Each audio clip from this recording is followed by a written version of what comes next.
Hi everyone, welcome to Organic Creations. I hope you all are doing fine today. So today I'm going to be making a very luxurious body butter. We are going to be making a mango body butter to soothe the skin, to soften and moisturize the skin. So if you have a very dry, flaky skin, these body butters, they help to keep your skin well conditioned.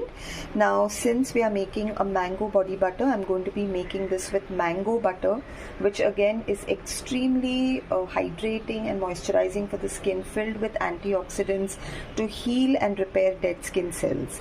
So we'll quickly start with the making of this luxurious body butter. Now the basic formulation will be shared in the description box. For the advanced ones, you all can join the workshop. So we'll quickly start the making. I have my phases here. This is my water phase. Now in my water phase, I have taken some glycerin, I have taken some water, and I have taken a little bit of xanthan gum clear to give a beautiful spreadability to the body butter. Here in my oil phase, I have taken a blend of oils, butters, waxes. The butter which I have used, as I said, is mango butter, but you can change it as per your requirement. If you want to make a shea body butter, you can use shea butter. I have also taken certain emollients to moisturize the skin, to keep it well hydrated and to give an extremely non-sticky, non-greasy feeling to this emulsified body butter. So we'll quickly go ahead and heat both the phases and make the product.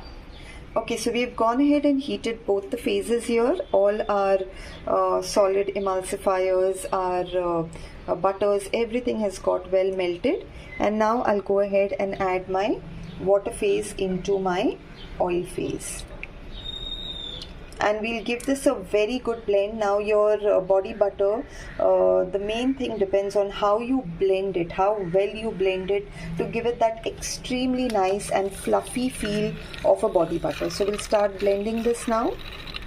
So I've kept this mixture here for around half an hour to cool down, and now this looks completely cool, and you can see the beautiful texture that this body butter has, and the peaks that it has, the stiff peaks. So now what we'll do is we'll quickly go ahead and add our preservative to this along with our fragrance. Now since this is a mango body butter, I'm going to be adding a little bit mango fragrance to this, and just to give it that little color, the yellow color, I will just add 2 drops of yellow color in this mango butter, and we'll nicely go ahead and mix this well. You can see how beautiful and fluffy the consistency is, just like a whipped body butter. So this feels so fluffy right now because it's whipped. It just feels like a fluffed whipped cream, and although it has a very good amount of butter in it, it is still extremely lightweight on the skin, very lightweight on the skin. You will not even feel like you've applied anything, and it has a very lightweight finish. So friends, if you all like what I share with you all, if you all want me to share more such videos with you all, don't forget to subscribe to my channel, and please do like, share and subscribe. Thank you so much everyone.